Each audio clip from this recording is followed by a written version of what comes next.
Welcome back to another episode of our Nerd Bytes. I'm Justin. And I'm John. And we're joined with our two guests. We've got our gracious host, Pat. And Chef. Hello. And Chef. And also, as always, our guest aficionado, Brian. Hello. So today we're going to be talking about USDA ribeyes. But before we kind of do that, let's break down a little bit about what this actually is, right? Yes. What we're trying to do and what is this? You start. I'll start. The USDA, or the U.S. Department of Agriculture, grade shields are highly regarded as symbols of safe, high-quality American beef. Quality grades are widely used as a language within the beef industry, making business transactions easier and providing a vital link to support rural America. Consumers, as well as those involved in the marketing of agricultural products, benefit from the greater efficiency permitted by the availability and application of grade standards. Yeah, so basically the USDA has set up these grades to make us as consumers know what the heck we're supposed to be eating and how much to charge for it. Sure. Essentially. And wholesalers. And Us idiot retailers and consumers. everybody, Us yeah. consumers. What's good versus great? And so how is it graded? It's graded in two ways. We've got quality of tenderness, we've got juiciness and flavor, and yield grades for the amount of usable lean meat on the, I hate this fucking word, on the carcass. I don't like it either. So fucking Go ahead and terrible. say it. But that's what the USDA says. It's terrible. Yeah. All right. Well, that's what it is. So from a consumer standpoint, I'm curious, like, what do the grades mean to you, Brian, and really to everyone? Like, as you're purchasing, does it factor into that for you? So it does when I'm purchasing. What I look at is marbling. I'm looking at the amount of fat in the meat. I think a prime is the highest of the USDA before you get to a Wagyu. But I tend to think of that as a higher quality. Fat equals flavor, if you've ever seen Rachel Ray. And that's kind of what I think of. So if I'm paying a little bit more for that, when I'm buying a ribeye, I'm not necessarily thinking about my health. That could be said for a lot of things that I purchase, but it's about the experience, you know. And I'd rather have one bite of perfect than 10 bites of mediocre. Yeah. Basically. Yeah, Pat, you're a fancy boy. Tell us about your purchasing process with looking at grades and Yeah, so styles for of me, meat. so there, regardless of the grade, when we're talking, choice versus prime, there are a lot of like almost grades within that grade, like different levels, Tweeners. right? In a sense, in that I look at it as like, the okay, term. well, look at the marbleization of this lower class versus like that higher prime, and if that suits my needs for that day, like I will totally buy that and save a little money on top of it, because to me the marbleization really does add to the flavor to it. Yep. Yeah, but if you're making tacos, you may not necessarily buy prime, right? Correct. If you're going to eat the steak on its own, Yeah. you'll buy the prime. Well, I will say, so it's almost like you have to take into consideration how you want your steak cooked. If you like it done well done, there's no point in purchasing and spending the extra money on that higher grade, because by the time you get it cooked, you're not going to be able to tell difference. Yeah, the fat's gone anyway. It's all gone. You've rendered it all out. Well, let's talk about those grades. Tell us about what a prime is, Lambert. Prime beef is produced from young, well-fed beef cattle. It has abundant marbling, the amount of fat interspread within lean meat, and is generally sold in restaurants and hotels. Prime roasts and steaks are excellent for dry heat cooking, such as broiling, roasting, and grilling. Yeah, and then like the next step down is called choice, and choice is high quality but has less marbling than prime.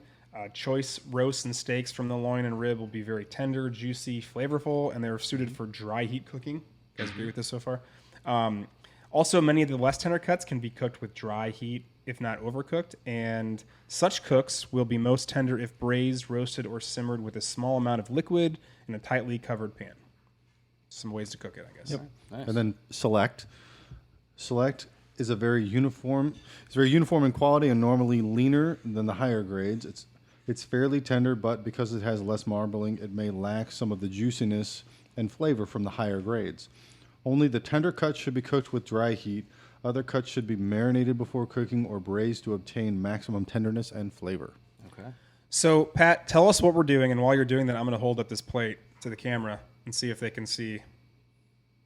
Our sure, breakdown yeah. of the meats. Yeah. So again, these are all USDA ribeye. All the meat. Is Oh, the that one's cut. slipping.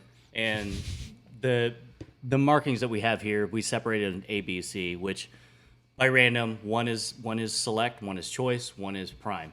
But we also have another factor in play with ribeyes is that there is a rib cap, so that fattier portion of the ribeye as compared to the eye, and that's why we've divided it up. So there could be possibilities that you would prefer a lower quality rib cap than you would a higher quality rib cap, just because you don't like it that fatty. It's preference when it comes to that point there. I'd also say that in depending on the dish that you're making, the type of cuisine, and in certain cultures, some cultures really prize that texture and a chewier, what we might call a tough cut of meat is what they're looking for because of that cuisine and that type of food that they're making. So everything has its place. Yes. So the ultimate goal is that we're going to taste both cuts of each cut, basically. Yes. Right? Yep. 2 parts of each cut. And parts we're of going each to cut. talk about Each grade. things, each grade. Things we like about it, and eventually, hopefully, just rank them. And then we'll see if what we're ranking is essentially prime, choice, select. Right. See if it actually holds Is up it worth it? for us. Right. Yeah. Is it worth it? Exactly. Okay. So, everyone, we're going to do letter A first. Let's give it a go. Top. Top. Okay. Top letter A.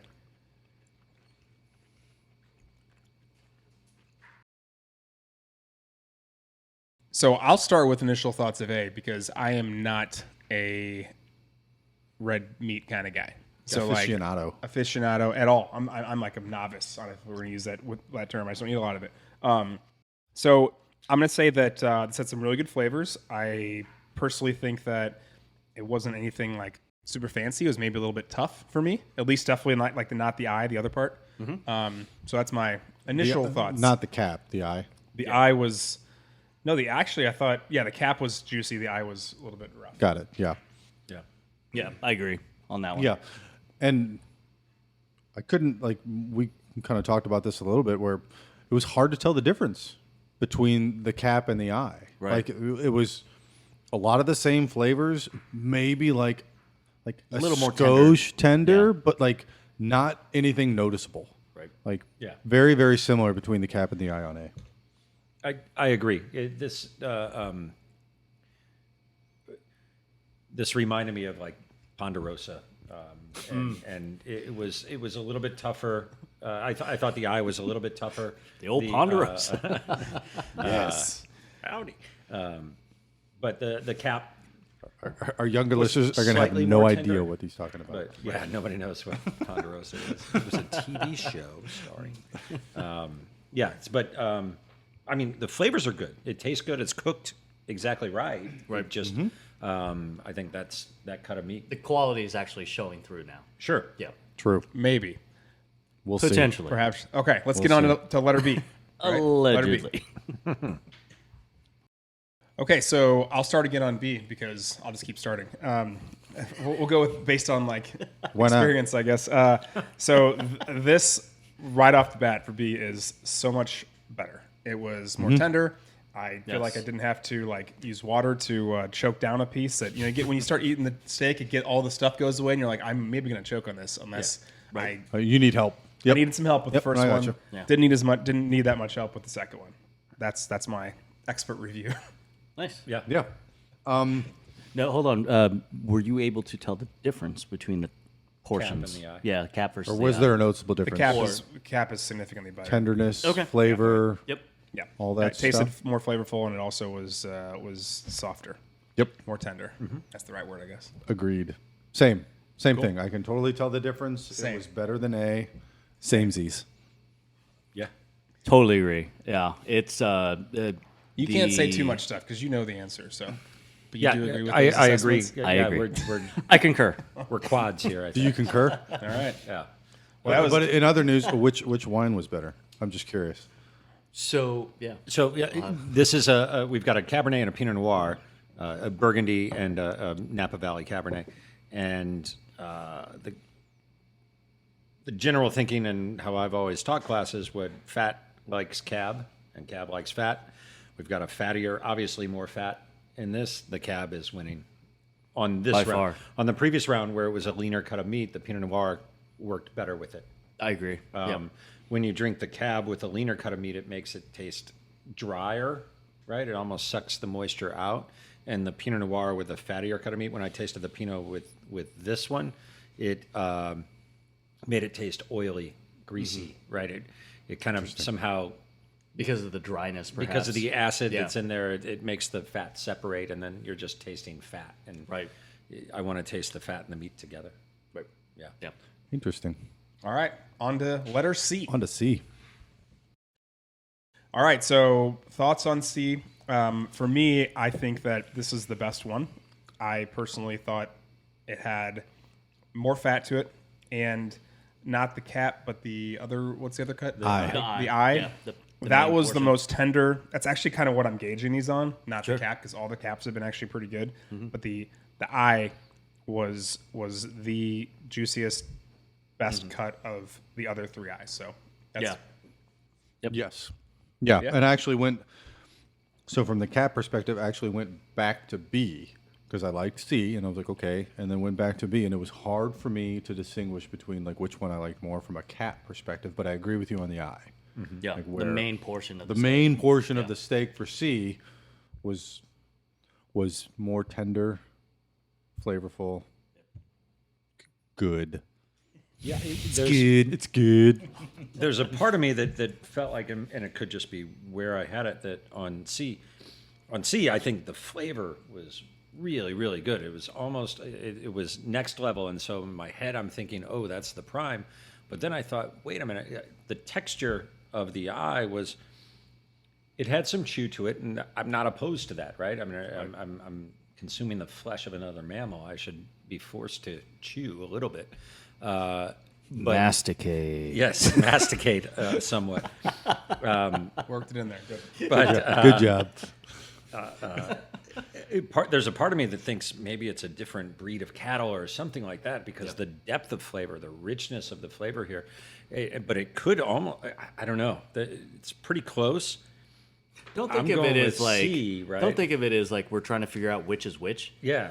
Just let us know what is your favorite, right? Well, Overall. and that's the thing. Yeah. I felt that the eye on B was slightly more tender. Sure. But the flavor of C was far superior. Okay. Yeah, that makes the sense. depth of flavor, and so yeah, and so if I were trying to guess, I would almost guess that C was the choice, but it was a really good choice and a really good cut of choice, but I could be completely wrong. Yep. Well, you're going to get to guess now. Let me do a real quick cost breakdown. Here we go. So here's how they kind of do prices with this, because it wasn't like this is how much it is per ounce or per pound. Assume that prime is 100% of the cost. Choice is usually 90% of that cost. And then select is 80% of that cost. That's kind of how the way the money breaks down, from where I could figure this out.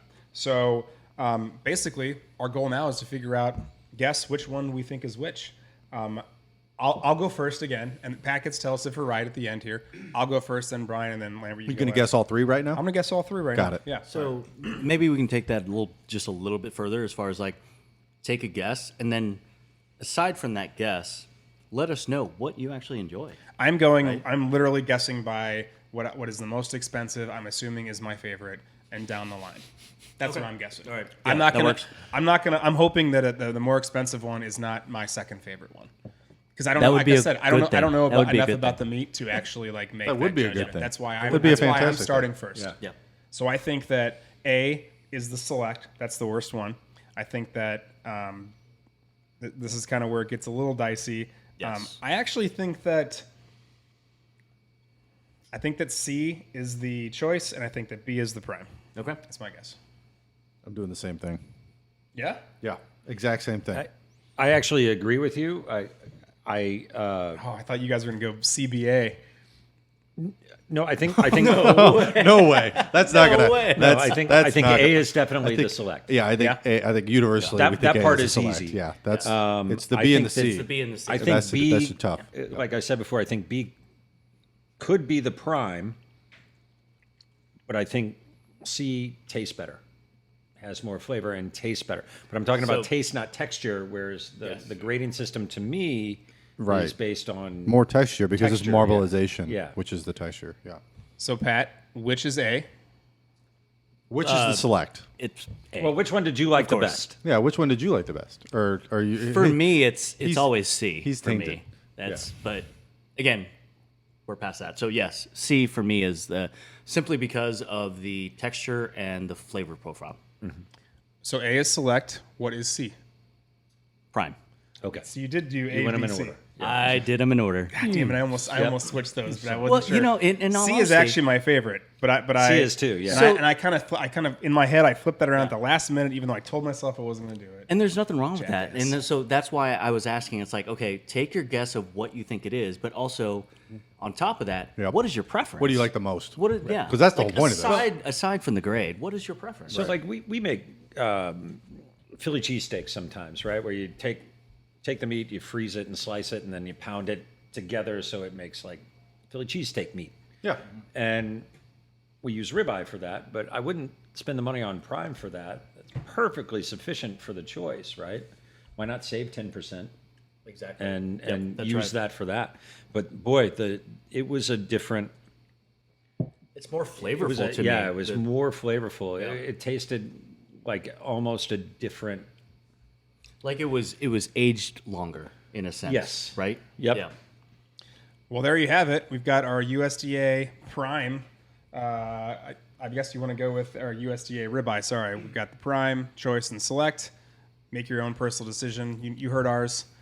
Thanks again for hosting and for cooking. Welcome. And Pat. for cooking, Yes. yes, absolutely. Brian Yeah. for the wine pairings that Lambert and I didn't participate in, but we will next time. Next time. As always, thanks for Hey, co-hosting. thanks, man. And thanks for watching and Thanks for listening. being here. Yeah. Thank you. Nerd Bites. Nerd Bye. Bites. See you later. Bytes.